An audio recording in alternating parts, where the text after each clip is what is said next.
প্রিয় শিক্ষার্থীরা, তোমাদের অর্ধবার্ষিক পরীক্ষায় ইংরেজি প্রশ্ন নিয়ে আজকের এই ভিডিও। তোমরা নিশ্চয়ই জানো এই বছর শিক্ষা মন্ত্রণালয় থেকে প্রকাশিত নতুন নিয়মে ভিন্ন প্রশ্নপত্রে তোমাদের অর্ধবার্ষিক পরীক্ষা অনুষ্ঠিত হবে। সর্বশেষ এনসিটিভি থেকে প্রকাশিত যে সিলেবাস দেওয়া হয়েছে সেই অনুযায়ী তোমাদের ইংরেজি প্রথম পত্র এই বিষয়ের নমুনা প্রশ্ন এবং এর মান বন্টন কীভাবে উত্তর করতে হবে সবগুলো বিষয় নিয়ে আজকের এই গুরুত্বপূর্ণ ক্লাসটি। শিক্ষার্থীরা, ক্লাসটি শুরুর পূর্বে তোমাদের সবার প্রতি একটা রিকোয়েস্ট থাকবে, তোমরা যারা এই চ্যানেলে নতুন অবশ্যই চ্যানেলটি সাবস্ক্রাইব করে রাখবে, আর যারা করেছো তাদেরকে অসংখ্য ধন্যবাদ। এই চ্যানেলে তোমাদের সকল বিষয়ের অর্ধবার্ষিক পরীক্ষার প্রশ্নপত্রগুলো দেওয়া আছে, তোমরা চাইলে সেখান থেকে এই প্রশ্নপত্রগুলো দেখে নিতে পারো। আচ্ছা, ইংরেজি প্রথম পত্র, এখানে এটা কত নম্বরের পরীক্ষা হবে একটু আমরা যদি দেখি, 100 নম্বরের পরীক্ষা হবে। তো সেক্ষেত্রে তোমার প্রশ্নের প্যাটার্নটা একটু দেখাচ্ছি যে read the passage carefully and answer the following question number 1 and 2। তো এক্ষেত্রে তোমাকে এই প্যাসেজটা পড়তে হবে অর্থ সহকারে। যদি তুমি এই প্যাসেজটা পড়ো, তারপরে এই প্যাসেজ থেকে তোমাকে 1 নম্বর কোশ্চেনে বলা হয়েছে যে choose the best answer from the alternative, অর্থাৎ সঠিক উত্তরগুলো বাছাই করো। এখান থেকে 1, 2, 3 দিয়ে জাস্ট উত্তরগুলো তোমরা খাতায় লিখবা। সঠিক উত্তর এখানে একটাতে এক করে 7টা এমসিকিউ থাকবে এবং এগুলোর উত্তর কোথায় পাবা? তোমরা সিন প্যাসেজে খুঁজে পাবা, সেখান থেকে খুঁজে বের করে এই অ্যান্সারগুলো লিখবা। দ্বিতীয়ত দেখো, তোমাদের প্রশ্ন আসবে, 5টা প্রশ্ন আসবে। দেখো বলা হয়েছে answer the following question in your own words, অর্থাৎ এখানে 1, 2 করে 5টা প্রশ্ন। এই 5টা প্রশ্নের অ্যান্সার তোমরা কোথায় পাবা? এগুলো সিন প্যাসেজে রয়েছে, তোমরা একটু ওই প্যাসেজটা থেকে খুঁজে দরকার প্রয়োজনে সাজিয়ে লিখতে পারলে পারবা, আর না পারলে অন্তত ওই বাক্যটা হুবহু লিখে ফেলবা, তবুও তোমরা 1 পাওয়ার সম্ভাবনা থাকবে। ঠিক আছে? তো এই প্রশ্নগুলো কোনোভাবে মিস দিবে না, এগুলো সিন প্যাসেজের মধ্যে প্রত্যেকটি প্রশ্নের অ্যান্সার পাওয়া যায়, সো ওইখান থেকে খুঁজে বের করে লিখবা। 3 নম্বর কোশ্চেন, দেখো read the following text and fill each gap with suitable word. এখানে মূলত একটা শূন্যস্থান দেওয়া আছে নিচে, এই যে এখানে শূন্যস্থান দেওয়া আছে, এই শূন্যস্থানটা পূরণ করব এবং শুধু উত্তরটা পরীক্ষার খাতায় লিখব। এখন এগুলোর উত্তর কোথায় পাবো? এই প্যাসেজ, এখানে এই যে নেপাল সম্পর্কিত যে প্যাসেজটি রয়েছে তোমরা দেখবা, এই প্যাসেজের এই লাইনগুলো পড়বা, যেটা পাবা সেটা এখানে শূন্যস্থানে লিখবা। ঠিক আছে? আর যেটা পাবে না সেটা কি করবা? সেটা তুমি কি করবে? অর্থের সাথে মিল রেখে তুমি সেটা নিজের মতো করে অর্থপূর্ণ বাক্য পূরণের ক্ষেত্রে তুমি নিজের মতো করে একটা ওয়ার্ড ব্যবহার করে এটা পূরণ করবা। আচ্ছা, এরপরে দেখো আবার সেম একইভাবে আমাদেরকে বলেছে read the following text carefully and answer the question 4 and 5, অর্থাৎ 5, 4 এবং 5 নং প্রশ্নের অ্যান্সার করতে হবে। এই যে এখানে সুভাষচন্দ্র বোস সম্পর্কে একটা প্যাসেজ রয়েছে, এটা সাধারণত পাঠ্য বইয়ের বাহির থেকে আসে, আনসিন প্যাসেজ। তো এখানে একটাতে 1 করে 5টাতে 5। তো এখানে শূন্যস্থানে যেই রিকোয়ারমেন্টগুলো দেওয়া আছে, যেমন হু, হোয়াট, এখানে কে এবং কি ঘটনাগুলো ঘটেছে সেটা বসবে, এখানে কি ঘটনা ঘটেছে সেই বিষয়টি বসবে, আর এখানে টাইম আর প্লেস, স্থানটা কোন জায়গায় বসছে এবং সময় কখন সেটা বসবে। তো আমরা যেমন সুভাষচন্দ্র বোস প্রথম শূন্যস্থান কি ঘটছিল ইন ইন্ডিয়া 1897 সালে। তো আমরা এখান থেকে খুঁজে দেখব যে 1897 সালে আসলে কি ঘটছে, তোমরা এখান থেকে খুঁজবা, খুঁজে এই যেই ঘটনাটি ঘটেছিল সেটা এখানে লিখবা। আবার সেম একইভাবে যে ওয়ার্ল্ড ওয়ার, দ্বিতীয় বিশ্বযুদ্ধ টুক প্লেস, অংশগ্রহণ করছিল কত সালে বা কোথায়, কত সালে হয়েছিল দ্বিতীয় বিশ্বযুদ্ধ।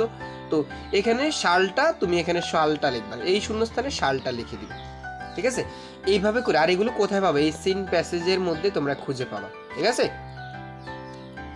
এইটাতে 5 নাম্বার।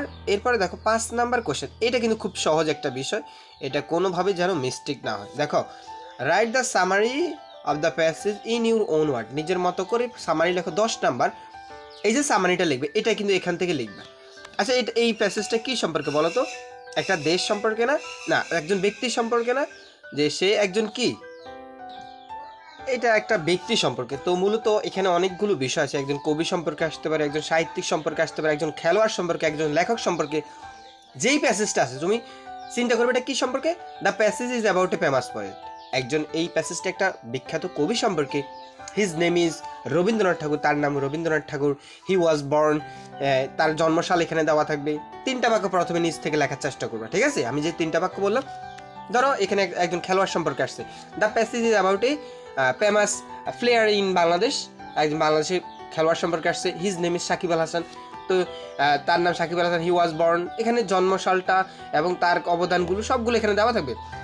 তো নিজের মতো করে প্রথম 3টা বাক্য দেখবা, তারপরে এখানে প্যাসেজ থেকে 3 থেকে 4টা বাক্য লিখবে, মোট 5 থেকে 6টা বাক্য লিখলে হবে, ঠিক আছে। তো এটা হচ্ছে তোমার একান্ত ক্রিয়েটিভিটি। আর যারা পারবে না তারা অন্তত এখান থেকে মাঝখান থেকে কয়েকটা বাক্য লিখে দিলে হবে, অন্তত তার নাম্বার পাবা, ঠিক আছে। তো এটা হচ্ছে সামারি লেখার সিস্টেমটা। আচ্ছা, 6 নাম্বার কোশ্চেন, এটা একটু আমরা যদি দেখি, এখানে বাক্য তৈরি করতে হবে। কলাম এ বি সি 3টা কলাম মিলি হতে পারে, 1-2টা কলাম মিলি হতে পারে, ঠিক আছে। তো মূলত তোমাকে বাক্য তৈরি করতে হবে সঠিকভাবে। এখানে এর সাথে এখানে এই 2 নাম্বার যে ওয়েন টু ফাইন্ড দেয়ার, এটা ঠিক আছে।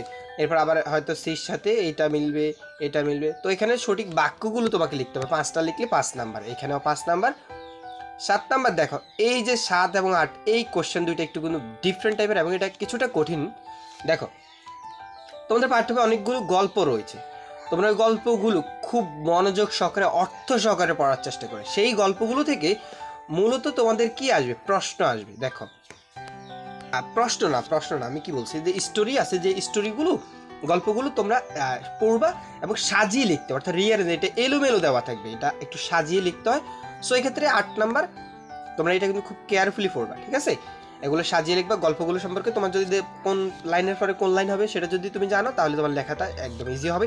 আচ্ছা, 8 নাম্বার কোয়েশ্চেন, যে এখানে তোমাদের পাঠ্য বইয়ের যে কবিতাগুলো রয়েছে, যে টেক্সট বুকের যে কবিতাগুলো রয়েছে, সেখানে 8টা কোশ্চেন থাকবে। 8টা কোশ্চেন থেকে 5টা, এখানে কিন্তু বাছাই করার একটা অপশন থাকবে 5টা, অর্থাৎ 8টা প্রশ্ন থেকে তুমি 5টা প্রশ্নের অ্যান্সার করবে, একটাতে 2 করে 10 নাম্বার। এক্ষেত্রে কবিতার প্রত্যেকটি কবিতার লাইন বাই লাইন অর্থ সহকারে এবং প্রশ্নের অর্থ জানতে হবে, তাহলেই তুমি কেবল এগুলো অ্যান্সার করতে পারবে। তা না হলে এগুলো অ্যান্সার করা খুব ডিফিকাল্ট হয়ে যাবে এবং এই নিয়মেই কিন্তু তোমাদের পরীক্ষা অনুষ্ঠিত হবে। সেক্ষেত্রে এর বাহিরে বা এই অন্য কোনো প্যাটার্নে প্রশ্ন আসবে না, সো কেয়ারফুলি। আচ্ছা, এটা হচ্ছে আবার স্টোরি সম্পর্কিত, গল্পের মতো করে প্যাসেজ থাকবে। এখানে এই প্যাসেজ থেকে 5টা প্রশ্ন থাকবে, সেই প্যাসেজগুলো তোমাকে মুখস্থ লিখতে হবে। তো এখানে দেখো, অন্যান্য প্রশ্নগুলোতে কিন্তু দেখো সিন প্যাসেজ ছিল, তোমরা প্যাসেজ থেকে কি করতা, ওই প্রশ্নগুলো খুঁজে বের করে লিখতে। বাট এই জায়গায় দেখো কোনো প্রশ্নের প্যাসেজ নেই, তুমি এই প্রশ্নটা সম্পূর্ণ মুখস্থ উত্তর লিখতে হবে, ঠিক আছে, একদমই মুখস্থ লিখতে হবে। সো এই ক্ষেত্রেও কিন্তু 7টা থাকবে, তুমি বাছাই করে যেই কোনো 5টা দিবে, একটাতে 2 করে 5টাতে 10। এটা কিন্তু খুব ডিফিকাল্ট একটা বিষয়, ভালো করে প্র্যাকটিস করতে হবে। তোমাদের পাঠ্য বই যতগুলো প্রশ্ন রয়েছে সবগুলো প্র্যাকটিস করবা। রাইটিং সাইড এখানে 30 নম্বরের পরীক্ষা হবে। সো এক্ষেত্রে কি কি থাকবে, একটা স্টোরির কিছু অংশ এখান থেকে এখান পর্যন্ত দেওয়া আছে, বাকি অংশ তোমাকে লিখতে হবে। তো আমরা গল্পটা এখান থেকে এই পর্যন্ত পড়ি, তুমি যেটা বুঝছো যে এটা কি সম্পর্কিত গল্পটা, তারপরের অংশ তোমাকে লিখতে হবে। এটাতে 15 নাম্বার, স্টোরিতে কিন্তু 15 নাম্বার। দেখছো, এই বিষয়টা খুব ফোকাস করবা। স্টোরি পাঠ্য বই যেই গ্রামার বইতে যেই স্টোরিগুলো রয়েছে সেগুলো প্র্যাকটিস করবা। এরপর আসবে যে dialogue between you and your friend, the benefit of early raising.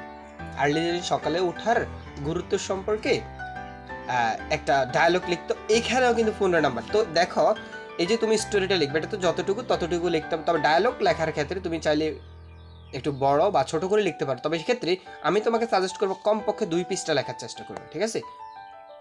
2 পৃষ্ঠা লিখলে তুমি 15তে 15 পাবো। আর যারা পারেন অন্তত হাউ আর ইউ, তুমি কেমন আছো, আমি ভালো আছি, আজকে আমরা এই বিষয় নিয়ে আলোচনা করবো, এইভাবে কিছু অংশ প্রথম থেকে কিছু অংশ লিখলেই অন্তত নাম্বার পাওয়া যায়, ঠিক আছে।